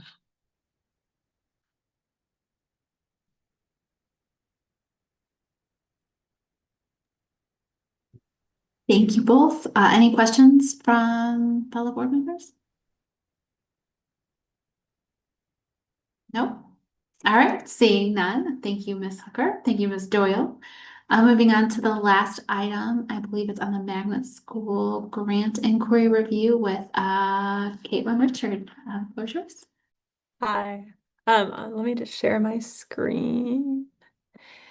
So some context here is probably most of you are aware that at the state board meeting last week, they released some results from a magnet inquiry they were doing, and there also was a Hartford Courant article yesterday about this. So this is really our chance to process some of that and to respond just with some of the fact base. So going to take the opportunity to do that here. So context is this was part of the set of inquiries that the state launched into Hartford Public Schools last July. It was driven by some of the budget deficit at the time and some major budget reductions. This was alongside the Public Works inquiry into our financial systems and the inquiry into special education. It's been ongoing since July, and we just got the results last Wednesday as well. And that's when it was presented to the State Board of Education. And their findings at a very high level were that HPS is spending less per pupil on magnet schools than neighborhood schools, that we are spending less per pupil on our magnet schools compared to Cracker Goodwin. And it's stating that there's some laws related to the CCP and magnet schools that chef magnets are supposed to have equivalent levels of funding. I'm mostly going to focus on that first bullet point because that's where we have, the most information and things within our locus of control. So really honing in on this question of magnet schools and neighborhood schools and why there are differences in funding. So I'm going to go over a few slides here. The main takeaway is it's student need, and I think that's something this group has talked about a lot. It's come up tonight. So I'm just going to show some different charts and graphs that paint the picture of why we're seeing this difference. So the first here, and this is all data from FY24, which was one of the years of inquiry. There was multiple years, but focusing on FY24. So this is a comparison of need across magnet and neighborhood schools. You'll see the neighborhood in red, the magnet in blue, and you can see on every metric of student need, neighborhood schools have a higher level of need than magnet schools. So free and reduced price lunch, which is a proxy for economic disadvantage, students with disabilities, multilingual learners, and also something like chronic absenteeism. So overall, our neighborhood schools are higher need than our magnet schools. And that's something we talk about, but this just puts some numbers behind it. Furthermore, this is a slide we talked about during the budget development process of how we allocate resources to schools. The first piece, so that first row, is around how all schools are receiving positions and dollars first just based on student enrollment. So we have those different allocation formulas that allocate teachers, assistant principals, counselors, etc., and certain types of dollars for things like substitutes, stipends. And that's something that goes by all schools just based on student enrollment. And we fund that with what we would call our general fund. So that is the ECS funding we get, the Alliance grant, which really is actually a portion of our ECS funding we get in the form of a grant, and our magnet operating funds, which are the ECS funds for suburban students coming into Hartford schools. Then on top of that, there are additional resources based on student need, knowing certain students have higher levels of need and need different services. So in terms of positions, that will look like if there's more special education students, there will be more special education teachers. Similar thing for multilingual students and bilingual teachers. And then we have our different grants. And I'll go into specifically all of the grants tied to student need, but we have grants like Title I from the federal government that's allocated based on economic disadvantage of students. We also have some specific grants tied to specific neighborhoods or tied to specific needs. So overall, and we talked about this in the budget process, we allocate out based on student enrollment and then based on additional resources based on needs that students have, largely coming through grants, which are both for student need and also for magnet schools. So I'll talk in a minute about those specific funding sources. But I think the chart that kind of says it all is this one, which is the bottom axis is student need. So it's kind of a conglomerate of those different student need metrics and this is all from the state website. So this is all from EdSite. This is publicly accessible. The y-axis is per pupil spending. So how much we're spending per pupil in fiscal year 24. The red dots are neighborhood schools and the blue dots are magnet schools. The size of the bubbles are enrollment. And so what this really shows is, first of all, every single neighborhood school is above 90% of comprehensive student need, and there's no magnet school that is lower need. That is higher need than a neighborhood school. So there's a pretty clear mark here. I mean, part of this is the design of the system, whereby half of the students in magnet schools are coming from suburban schools, and it's a different student population. But you can see that line in the chart is essentially, as we get higher need, you see higher funding. And this is something we see in districts all across the country. Funding is allocated based on needs. The ECS formula actually is weighted based on student needs, as is a lot of our federal funding. So you can see a lot of that difference that's painted in that report of magnet versus neighborhood schools. Once you overlay student need on that, you see that's really the driving factor here. And I have just a couple slides, then we can do questions and discussion. These are the grants that go to schools directly. So in that category that was additional resources based on need, this is what we mean.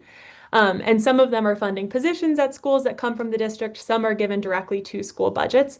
The important part here is if you look at that list on the left, those are all the funding we get from the federal and state government that goes based on student need. So like I mentioned, Title I goes based on poverty. We have multiple different special education grants, both the state and federal level.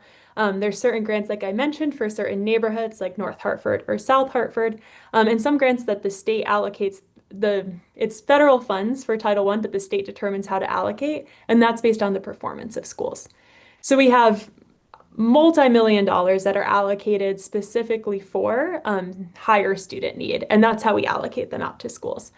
On the right, you'll see there's also magnet grants, and so those grants come from the state. They're kind of part of the CHEF agreement. They fund things like extracurricular programs, athletics, etc. And some of those, they're smaller, but go to open choice schools.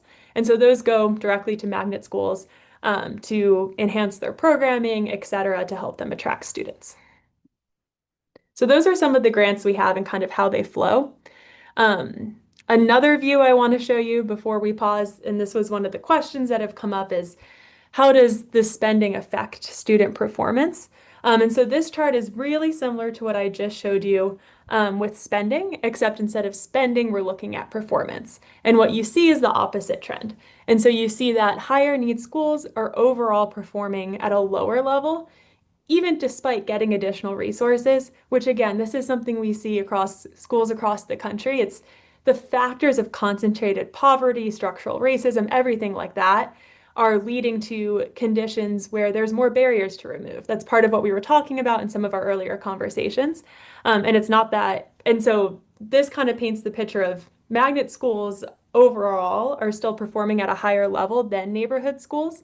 And so I would argue we're not even having enough resources to be able to resource those neighborhood schools to the degree that they need.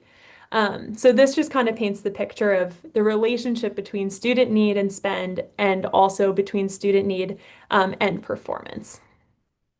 And I think kind of takeaways from this, and I do want to open the conversation for questions, for your takeaways. It is true, we are spending more per pupil on neighborhood schools than magnet schools, and this is because neighborhood schools have higher needs. And so federal, state, and district policies are all aligned to allocating based on student needs. And yet still, I think there's more to be done to fund Hartford Public Schools at an adequate level. And we welcome this as an opportunity to talk about funding us at a level that allows us to support all students, so inclusive of both neighborhood schools and our magnet schools. So I'll pause there. This is some of the data we wanted to share to kind of go more in depth into some of what the state shared and what was reported on. And I'll open it up, just any questions, other things you'd like to learn, or just kind of insights or takeaways. Thank you, CFO Richard. Mr. Mills? Is there any penalty for all of this? Like, is there a negative consequence for not having it so, like, evenly dispersed? What do you mean by, say a bit more, what you mean by I mean, I penalty? guess, like, if we are, like, if the Chef O'Neill magnets, all of that implies that we need to spend the same amount on magnet schools per pupil as neighborhoods kids, and we are not currently, is there something that happens because we are not in compliance? Even though it's and I don't very know if- clear as to why we aren't compliant. Yeah, Sherry, do you want to speak to that? Because I don't even think that's actually part of it, is anything to do with magnet versus neighborhoods. But do you want to speak to that? Yeah, I think I would just say we probably need to engage a little more with the state around that statement. There is no penalty. Part of the inquiry was looking at how the magnet funds come in and how they're allocated to magnet schools. And that didn't, come up as an issue for the district. And then we went to looking at the magnet schools versus the neighborhood schools. So I don't believe so, that there's a penalty. There could be language that speaks to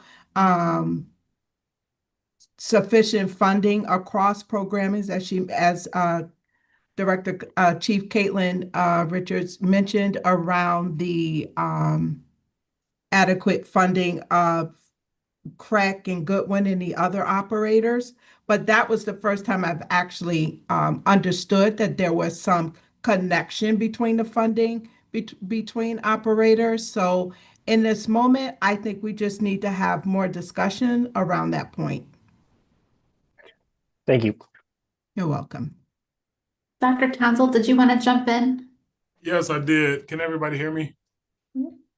I think it's important for us to have all this information and the facts. For the life of me, I was talking to our team. I said, why would the state put a report out like this as if there's a legitimate compliance issue? And the reality is the way the formula is set up, just by state and federal aid with young people that have needs from free to reduced lunches or whatever the case, just by that formula alone, the neighborhood school is going to get more funding, but that is not being shared, and I don't know what that is. So it's very important that every member of the board is equipped with this information so we can speak to it. I don't know if there's any penalty, but my ask will be to the assistant state the deputy commissioner and the commissioner and say, hey, yes, that's one reason, but the reason because is these schools have more needs and that come with more state and federal dollars.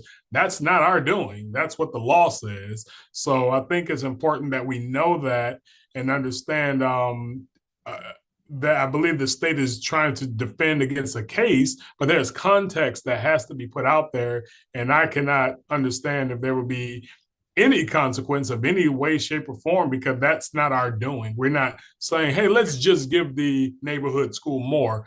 The federal government says you have young people with needs, here's some cash. The state says you have young people with some need, here's some cash, and it just balances out that way. So I'll park my bus on that. Great. Thanks, Dr. Townsell. Ms. Fortune? Thank you. I will not ask all of my questions and make all my comments all at once because there are many. So I read that article 3 times because I kept thinking maybe I'm missing some context, maybe, something is not adding up. And I think, one, they're comparing a lot of different data and they're conflating some of the data. I am genuinely curious to know what a CREC school funds per pupil versus our magnet schools. But that's not exactly what the article was about. It was conflating all magnet schools and then isolating HPS magnet schools to compare them to HPS neighborhood schools.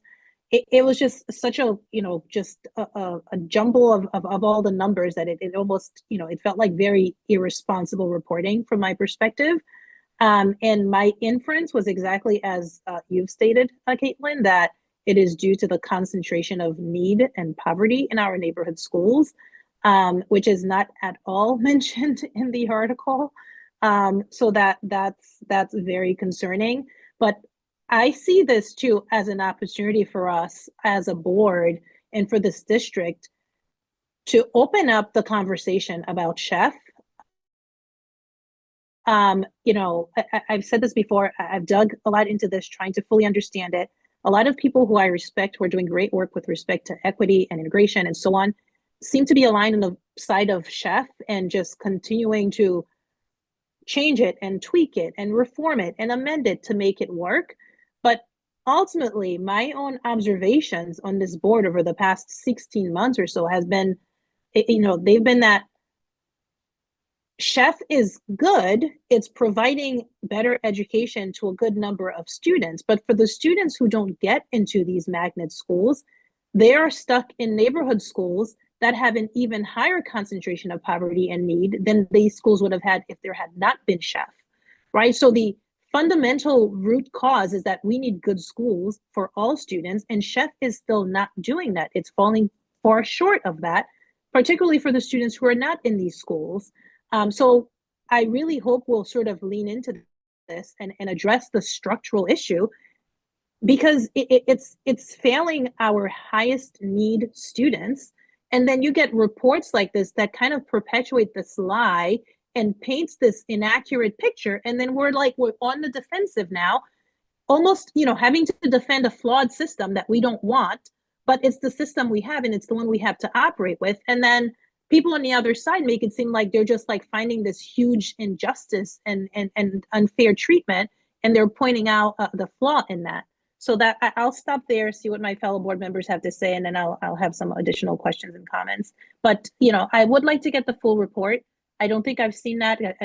I've looked for it, so please send the full report. We haven't either, at least to my knowledge. So Okay, yeah. so I'm not missing something here, because I looked at the summary, read the summary a couple of times. I read that article. I'm like, I just need to see that whole report, because just, as they say, figures don't lie, but liars figure. Like it just something's not adding up there.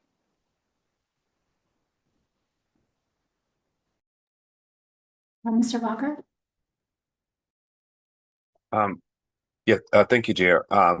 Caitlin, a great summary of information that I think we already understood, which is need-based funding, and Superintendent, thank you for reiterating that point. It's compliance with the law, and so I saw the article too. So I appreciate you sharing the facts, because we need to lead with facts. There's nothing for us to feel defensive about. My question really is, this is information everyone knows. Everyone associated with education knows that funding is need-based. Yet this article is centered around comparing funding by school category. There's no basis for funding by school category. No one actually funds that way. And so my only question, if there's ever a question to flow back to the authors of people who did the report, is why would you create a comparison by category when there's no connection between funding and school category? I mean, we just as well could have thrown in private school per pupil for spending versus public school if you just wanted to compare. I don't know what insight you get out of looking at categories and funding in that way. So I would just leave it there, because for me, I don't know what to take from that article, because it's just not connected to anything that it exists in real life. It does leave one feeling that someone has kind of maybe an axe to grind, but it just isn't attached to how funding is actually done.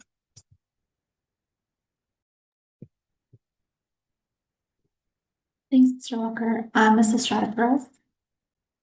Thank you so much. Thank you, Caitlin, for that breakdown. I thought it was really helpful. I definitely read the article and in summary and understand, and sort of everything that you shared with us today, something that we've talked about, both in terms of what it looks like for the state to fund public education, period, writ large, in terms of for public school systems, and then the added layers of how the impacts of something like Chef V. O'Neill and how that implements into that, right? And what that means. And to your point, I think one of the things that I want to highlight that you mentioned is that even with the fact that we are providing more resources to our neighborhood schools, they are still falling under, because of the simple reality of the fact that we have to, as we should, right, take care of all students, including those who are most marginalized, who have the most needs, that, by the way, are often left out by the magnet school systems, or by the open choice systems, or by the charter schools, or all of these different systems that ultimately, if the student needs too many things, it ends up going back to the district, right? So we have to be able to provide for those students. And so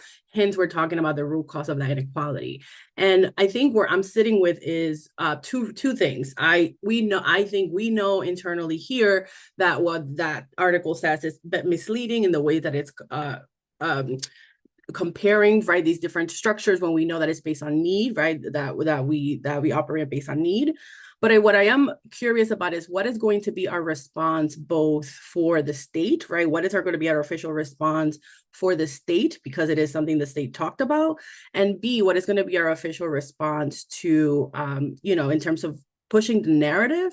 Because what I do not want to happen, right, we may have those conversations internally, but what I don't want to happen is that it is perceived as, right, because it is missing important key, like, I don't know, evidence-based research facts of what how actually it is done.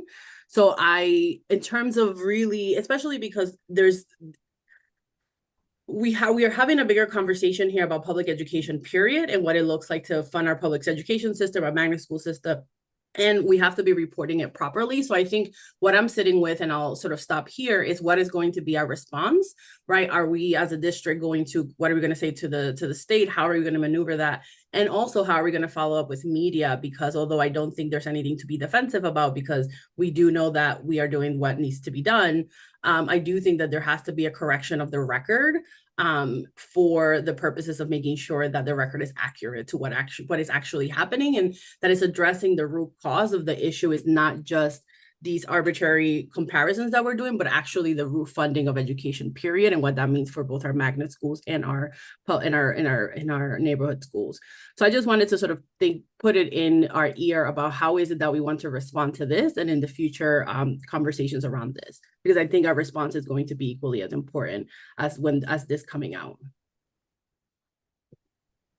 Thanks, Mrs. Estrada Perez. I'm going to circle back to Dr. Townsell. Did you have something to add to Yes, that? one way we discuss possibly responding is two ways. Either, schedule an opportunity with the deputy commissioner or do public comment at the next state board meeting, just stating the facts, not in a back and forth way, but just responding to and, putting that out there and controlling the narrative as well. Thank you. Ms. Brody?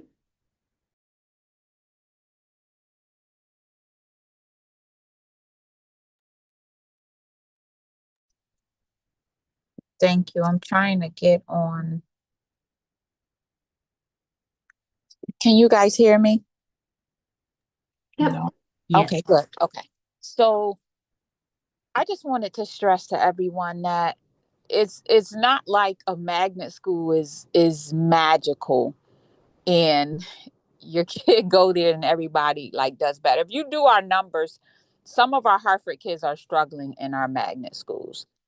But if you understand this choice system, you understand that parents who are more involved, they know how to navigate the system better, which also lands them knowing how to apply to certain schools, and they're just more involved. And we know more parents that are involved, kids can be more successful when your parents are involved in your educational process. So the state will funded all these brand new buildings. They look good. Yes, that's where I want my kid to be. They're well themed. Even teachers can be gravitated towards, a very nice building, state of the art, all of those things. So you get these folks in these buildings, then you can say, oh, Hartford, we're only taking 50% of y'all. Suburban will take 50%. So you do a magical thing. The building isn't magical, but how it's played out, it works. You break up concentrated poverty, because we know what plagues our neighborhood schools is that those things that come with concentrated poverty, and we're not funded in a way that we can address the needs. So magnet schools has less needs, and that's the magic. It's not that, oh, kids are in a school with kids from the suburbs and they're just going to do better. No, you've broken up all the issues that kids come to school with. I think the article was written that way to be deceiving on purpose. But what I do, and I think I've said it in a previous meeting, that for us, I know a person who is able to, that I've heard break down chef in a way that we can clearly understand it, digest it, and become subject matter experts. So I think that needs to happen, so we know exactly what this thing is and how it affects us. And then we'll be able to speak to conversations in the community and with anyone, and be clear on what exactly is chef, what has it done to our school system, how it benefits our school system, and how it takes away. So I'm hoping we can schedule that sooner than later, so we could know what we're talking about and be comfortable talking about it with various groups of people, families, etc. Great. Thanks, Ms. Brody. Mr. Tatum? Thank you all. Sorry, I'm kind of multitasking here. I'm at work. Don't tell my manager. But I have a lot to say about this topic, and I'm still working through my thoughts in response. As I read the article and even the summary from the state, I think I too am used to sort of like seeing something about Hartford Public Schools in the headlines and having this kind of like, oh no, like what did we do wrong this time? But I really didn't hear that much of the tone in the article itself. I think that and I think more broadly, this issue gives us a really great opportunity to talk about the system as it currently exists and why it doesn't work. To respond to Mr. Walker's point earlier, when he was saying like, of course, there's need-based funding. Why are they comparing these two systems? Well, the answer to that is that in its solution to the Chef lawsuit, the state legislature specifically chose not to have a needs-based funding model. They specifically chose to create these different tiered systems and address equity not by equitable funding, but by creating a system of magnet schools that were and infusing funding to those magnet schools to give individual students the opportunity to access a different educational experience. And so like we've been locked in that world, which is a very different world from equitable needs-based funding model. And you know, around the same time as the legislature was making that decision, like the beginnings of the ECS formula were in place to try to create more of a needs-based funding model in the state. But that has, you know, obviously not undone generations of the economic disparities between that we all see.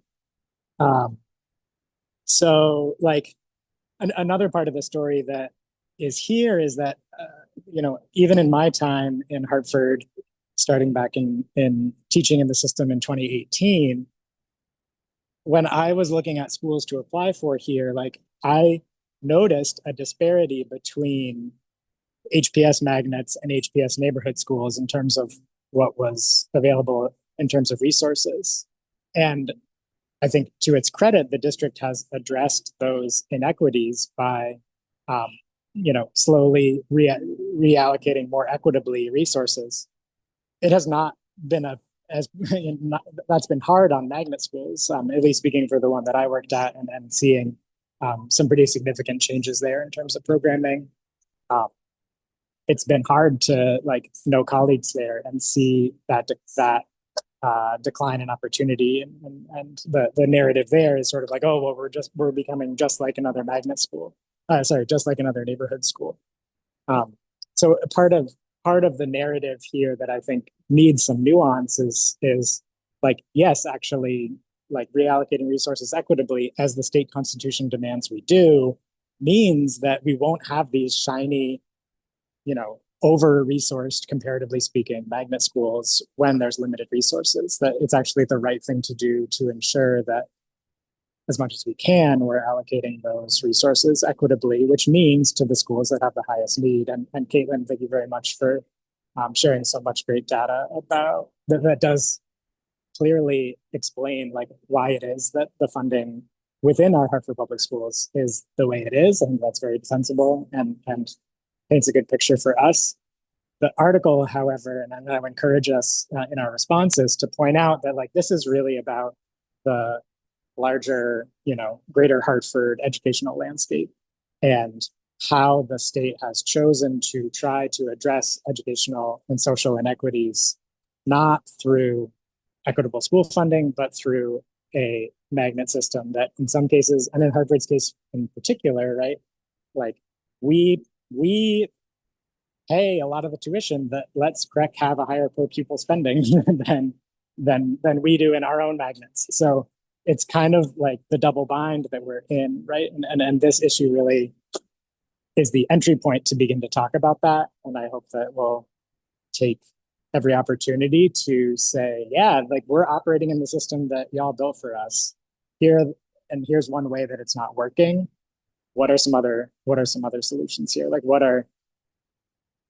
what's the goal even? Like if the goal is educational equity, then we got to step up to the plate more than we have at the state level. I could probably ramble on and on, but I really appreciate the time to talk about this issue. I think it's really interesting, and I think it does advance the conversation in a way that I haven't heard for a little while. So thank you. Before I go back to Mrs. Strada-Perez, Caitlin or Dr. Townsell, I know since we haven't even gotten the full report yet, do you think that there's another opportunity for us to have a deeper conversation about this? Like, do you have a sense of what our next steps are on this? I don't know. I know from the state level that they're going to want to follow up with us. I don't know if Dr. Townsell, you've heard anything else, but I think absolutely we could have more time on this. I think that would make sense. But I don't know, Dr. Townsell, if you have any timeline that the state has given. No, the state has not given any timeline. They just did the report and moved on to something else. So it's up to us to kind of follow up and say, hey, let's correct this. Okay. All right. Thank you. Mrs. Strada-Perez?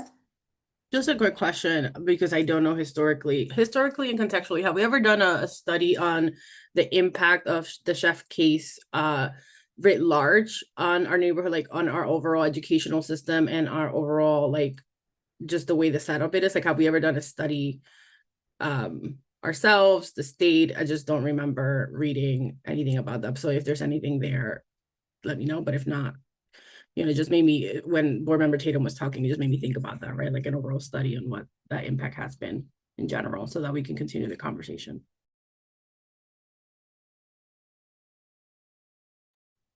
I can share that there was an impact study. I'm just going to say impact presentation. I won't say it was a full-blown study. And I think it was done in a board workshop. I will work with Christina to make sure that I pull the right presentation to be shared. And that was this year, right? We did that? I'm going to make it 2 years ago. Okay. Right, Christina? Yes. That sounds right. I'm looking for it, and as soon as I find it, I'll send it to all. Okay, thank you.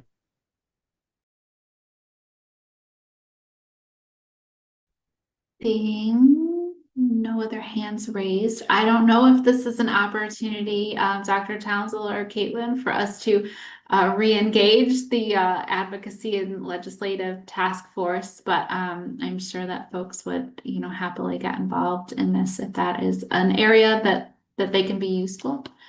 But yeah, with that said, I don't see any other hands raised. It is 7:02, so we are 32 minutes over our time. So thank you everyone for hanging in and staying with us as we got this really valuable information tonight. Really appreciate it all and appreciate everybody's comments, feedbacks, and feedback and questions.